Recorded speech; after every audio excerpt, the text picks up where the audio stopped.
Welcome to the Best Music Podcast, where we see behind the curtain and discover the hidden habits and success secrets of noteworthy music makers. I'm your host, Dan Spencer, and this week's featured guest is Joe Deninzon.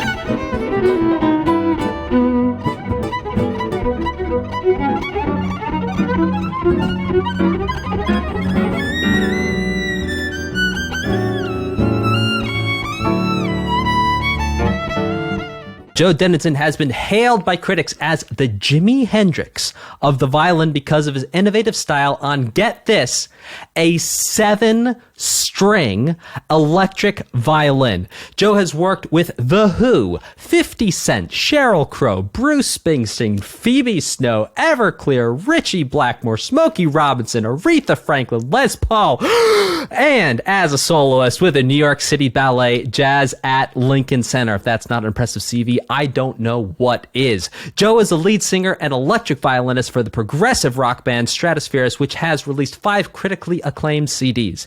A BMI Jazz Composer's grant recipient and winner of the John Lennon Songwriting Contest. He's written over 200 string quartet solo pieces for violinist Rachel Barton Pine and sits on the board of advisors for composers now. His original music has been featured on, get ready for another impressive list here, people, CMT, MTV, VH1, Comedy Central, National Geographic, and the Travel Channel. Now, Joe's latest offering with Rachel Flowers on flute and piano and Alex Skolnick on guitar is a cover of Chick Corea's classic, Spain, on the upcoming Joe Deninzon and Stratospheerius box set, double CD and Blu-ray Behind the Curtain, live from ProgStock. Links to this awesome video and performance, and obviously the Blu-ray and double CD eventually, are going to be in the description if you are on video, and show notes if you are on audio, You can check out more at joedeninzon.com. That's JoeDeninzon. Joe, thanks so much for taking time to hang out with me today. Wow. Thank you. That's anytime someone reads my whole bio to me, I get really embarrassed. It's like hide under a desk or something.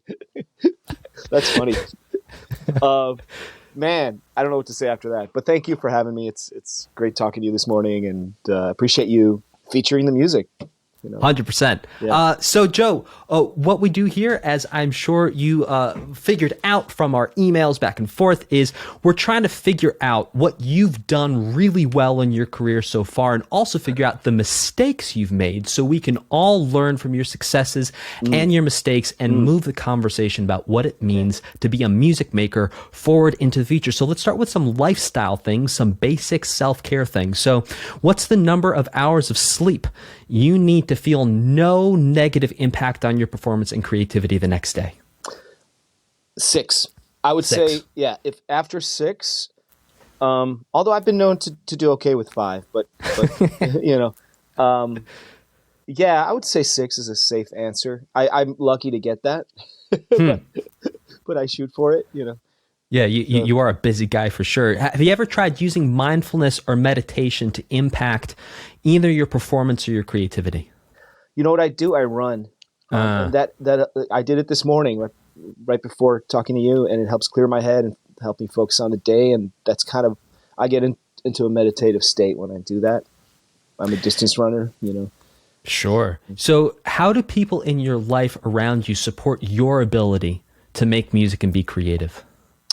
Well, I have my little musical man cave where I'm sitting right now, where I write and record, and it's kind of my refuge from the world. So they allow me to spend many hours in here, very graciously. I would say too many hours because I want to spend more time with my kids and my wife. But here I am. That's awesome. It's good to have a place where you go in your house where you can just create and shut out the world and just focus, and you create an energy in that space. I think that.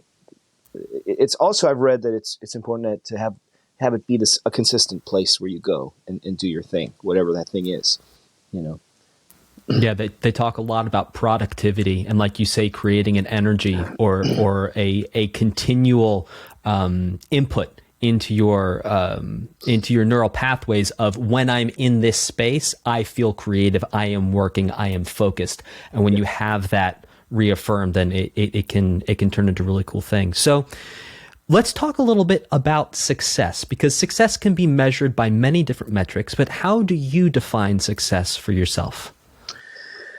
There's so many different metrics. You're right. I mean, there's making a living as a musician. That's a success. But you can make a living as a musician, you know, playing in orchestra pits, playing weddings, teaching. It could be any and all of those things, which is fine.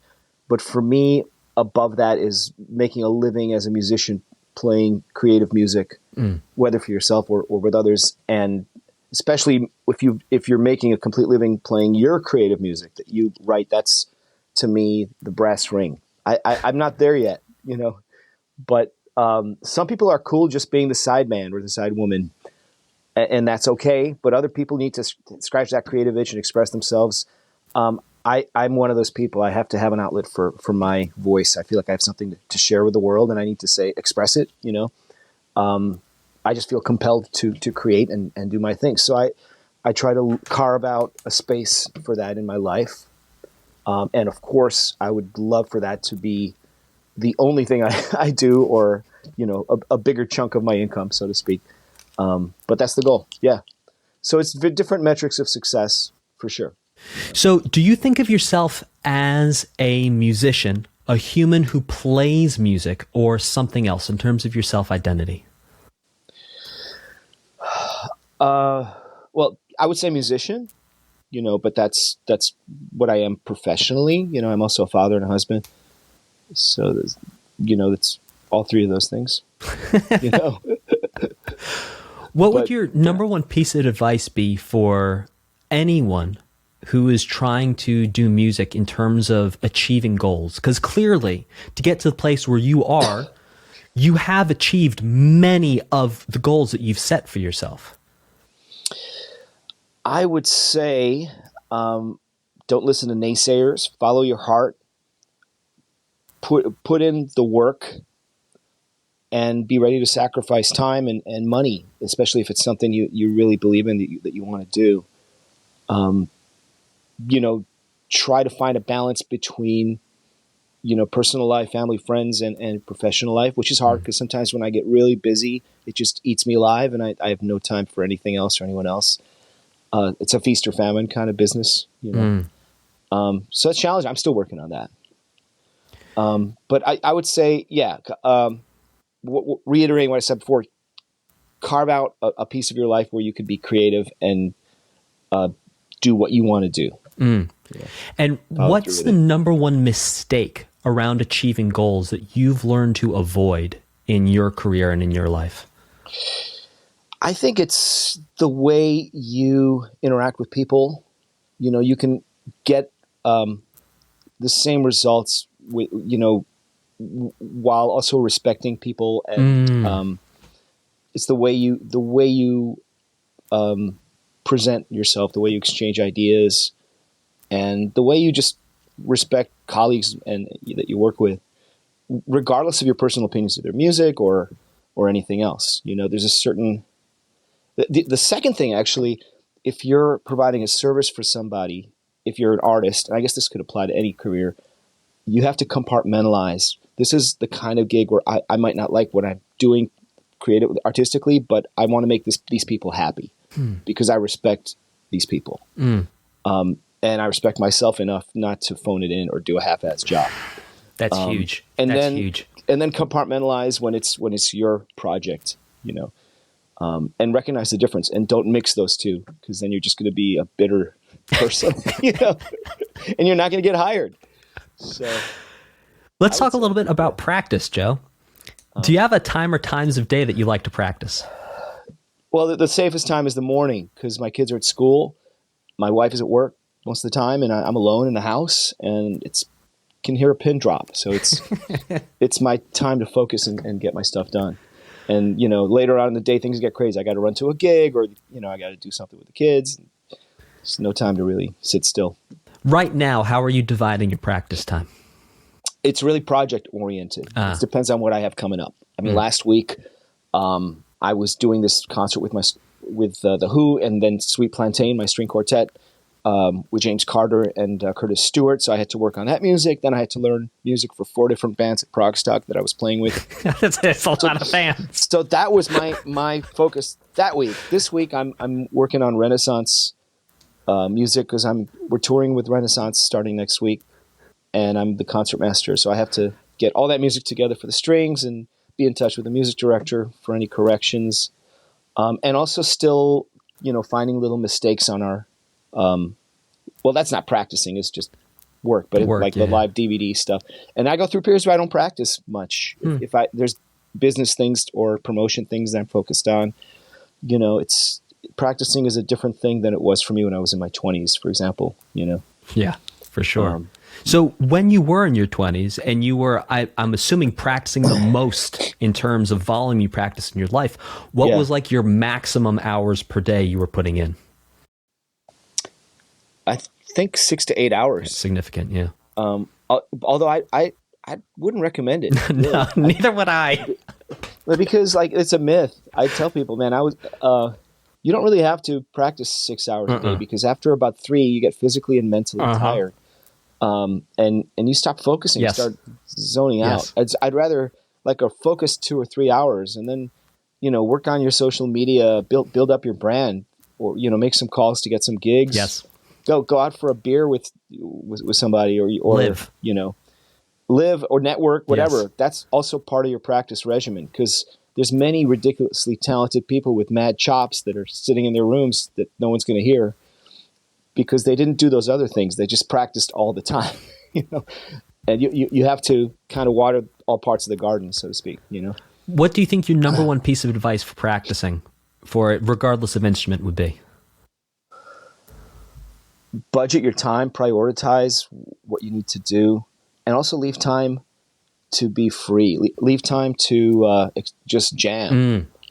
You have the discipline, kind of thoughtful, analytical practicing, and then the creative practicing where you're just spewing and creating something, and not super judging yourself.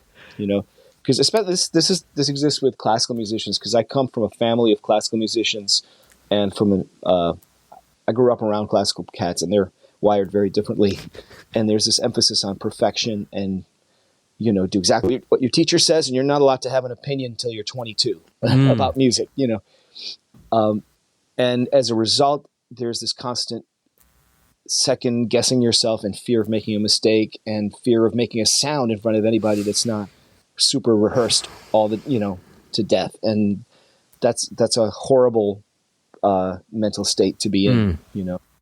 And sorry if I'm rambling, but I'll give you an example.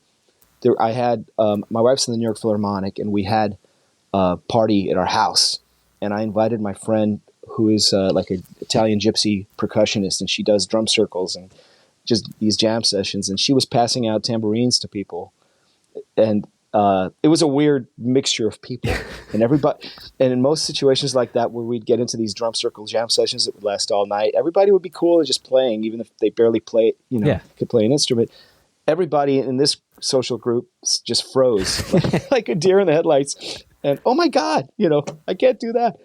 So, but doesn't that also tie into the fact that a lot of that classical way the thing it's set up is you're with this community and you're hired for sometimes a lifetime position, and it's almost like I empathize with that experience, because you don't want to look, even in a moment, like you are incapable or bad or not proficient in some way. I agree with you about the mindset, but I think too, because the system is set up in such a way where you have sometimes these lifelong relationships with these musicians, and you're trying to maintain that professionalism. And again, to your point, it's a particular kind of professionalism, right? Well, you touched on something important. It's being afraid to look bad in front of your colleagues. Yeah. Because you think everyone's judging you. Yes. But as a person who studied jazz and classical music in college, classical music is about the pursuit of perfection, and improvised music is about seeing a mistake as an opportunity. Yes. Yes. So taking what you would perceive as a mistake and turning it into gold. Yeah. and delving deeper into that. And it's kind of a psychological process of self-acceptance. Ooh. You know, whatever comes out of me is okay because it comes from me. It's genuine, you know? And I think in a typical upbringing for a classical musician, you miss out on that. And even if your goal is to play an orchestra or be a classical soloist, I think to have that part of your brain developed is important just for your psychology, and recognizing that if you're at a party where you're not at an audition, you can let loose and not worry about being judged.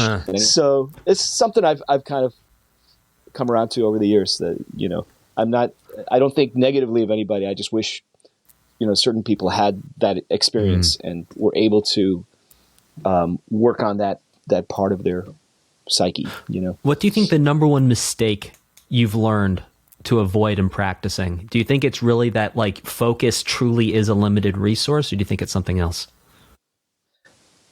The number one mistake in practicing?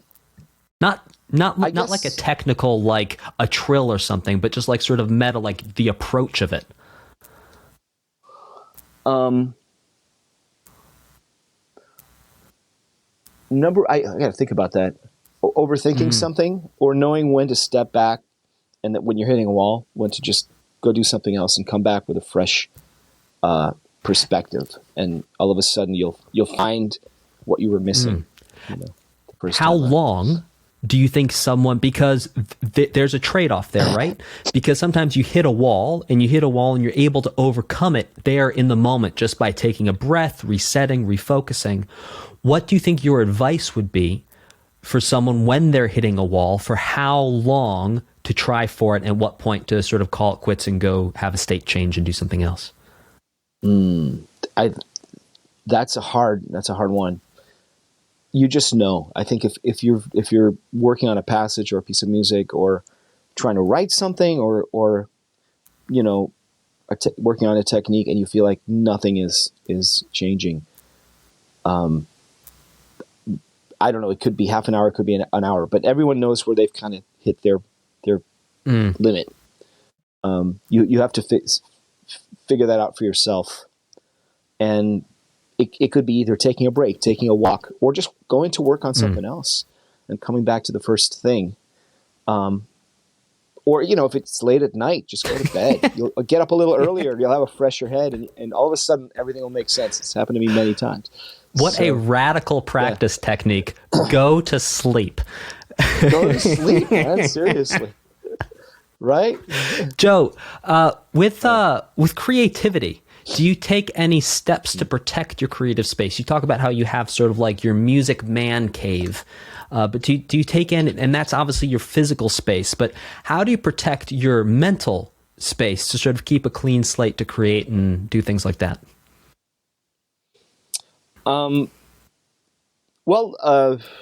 Just trying to find a quiet place.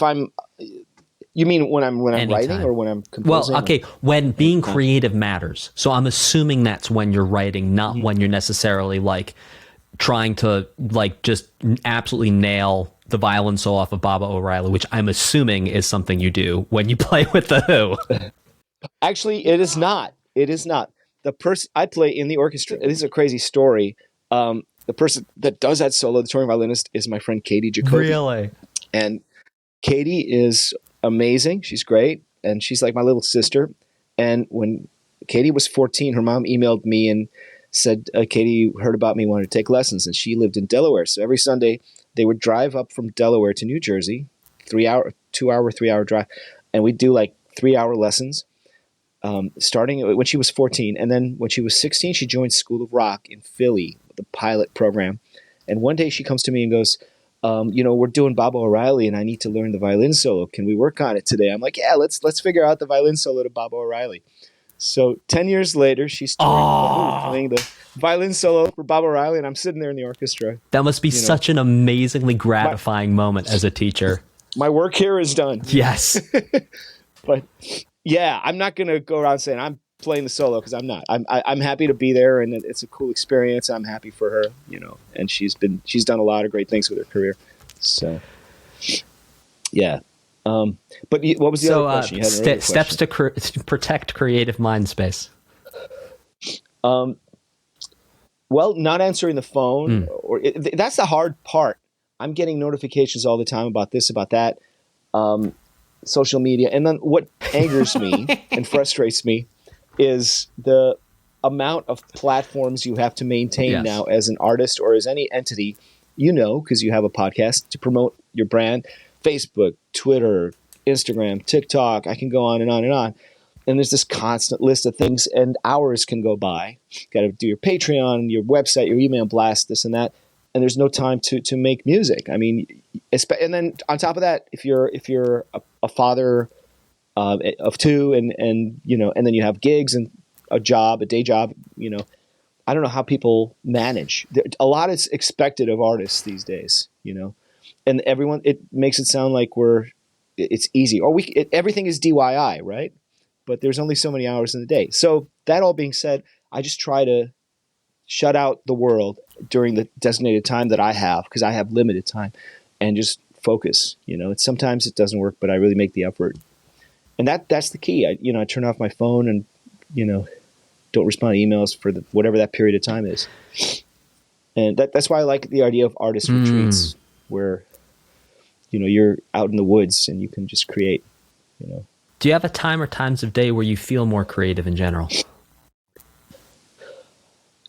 Now, this time of day, I'm usually like, let's go, man. Let's do it. The morning. Just, yeah. I'm a morning guy. Which is weird. Have you ever burned out from too much time spent on being creative and too much time spent on music? Yeah. I mean, if I go through a period where I'm really working a lot and not sleeping much and just running around, absolutely. If I'm deep into something and it's going well and you get into a groove and you need to finish it and it's going to be good and you're proud of it, time just disappears. You forget about time and it goes by very fast. So then you're kind of pushed by whatever force is driving that creation. And, that's happened to me as well. What do you think your number one piece of advice for people about developing and deepening creativity would be? It's a muscle. If I go through periods where I don't write a lot, and then I go through periods where it's gushing out of me, I think just triggering it, if I want to get into a writing zone, I'll just free write lyrics or record myself jamming and listen to melodies. And I call it the no judgment zone. I'm just going to spew and I'll worry about it later. That's the main thing. And again, I get a lot of ideas when I'm running, because I don't listen to music when I run. I like the silence. And then I come up, sometimes it's the idle time when I come up with a melody or a hook, or sometimes when I'll wake up and I'll have something in my head. I've written a lot of songs that way. It comes out of nowhere. I'll just dream it and I'll sing it into my phone so I don't forget it. So I have a bunch of little voice memos that I've over the years collected, most of which I haven't used yet. So sometimes I'll sort through those and I'm like, oh yeah, I forgot about this one. And those are like good techniques to get into a writing groove. You are very lucky you remember the music after you wake up. I hear music all the time in my dreams, and when I wake up, it is gone. So what do you think the number one mistake around trying to be creative, and if you're listening on audio, I'm doing air quotes, what do you think the number one mistake about trying to be creative is that you've learned in your life? The last thing you want to do is put this pressure on yourself that this has got to be the hippest thing in the world and I got to impress everybody. If you walk into the room when you're going to write something and with that cloud hanging over your head, you're going to crash and burn. You got to stop thinking about how people are going to think of it. Goes back to self-acceptance. What an incredible message so far. I've got a couple more. We can knock these out real quick in about 60 seconds. What do you say, Joe? All right. Do you prefer to write after listening to music for inspiration or from a clean slate? I don't have Excellent. a preference. What's your number one piece of advice for people who want to compose music or write songs? Just keep it going. What's the number one mistake you learned to avoid in trying to compose and write songs?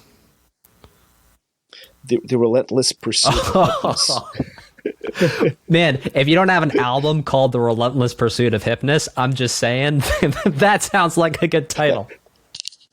That sounds like a jazz The Relentless Pursuit of Hypnus, man. that would be a good name for a jazz record. Has performance anxiety ever threatened to impact or impacted your performance in any way? Funny, but more classical performances, which I don't do that often, but when I do, that's when I get the anxiety. I'm more anxious when I know exactly what I'm supposed to play than when I have no idea what I'm going to play, or in some cases who I'm playing with. The unknown is more relaxing for me than the known, which is kind of backwards from a lot of people. Well, that's interesting. That actually brings me to what is going to be my last question for you, which is a lot of the music you play is both through composed and also have these moments of improvisation, the proggy stuff that I was checking out. So when you have those moments where you have to hit certain signposts, right? And then you're going to have a jam for whatever, be it a determined number of measures or cycles, or you're going to cue the band or whatever. Do you feel a mix between that sort of knowing that you need to have every note in place because it is a song and it sounds a certain way, or how does that work for you? I love that. I gravitate towards improvisation within structure. I love that wonderful juxtaposition in music when it happens. So for me, it's cool, and it's like, you're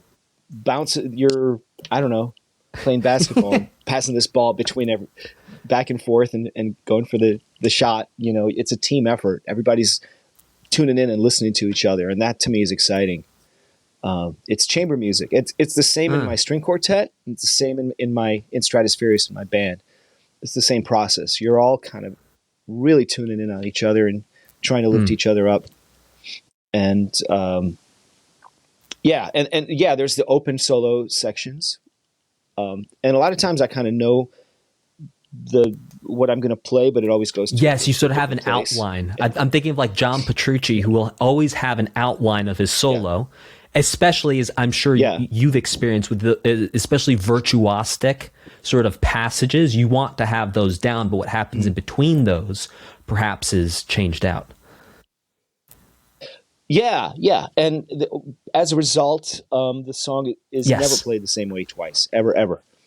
I'm not a huge fan of songs where the guitar solo is the same every night.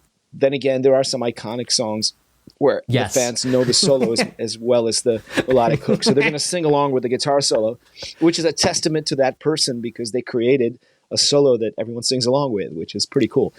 But yeah, I like to change things up and surprise people.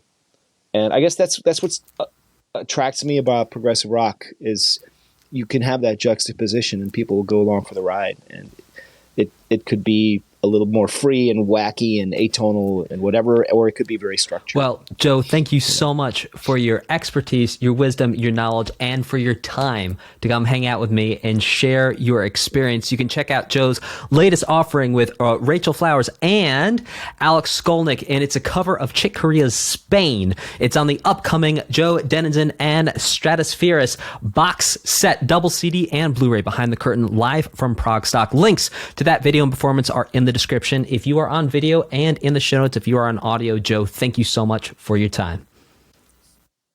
Thank you so much. These are great questions and refreshing from the questions I usually get. But what's your favorite song? What artist did you grow up with? I'm kidding. He's got to go, people. Joe, thanks so much for your time. That too. Thanks so much, Dan. Thanks for having me. This was a lot of fun.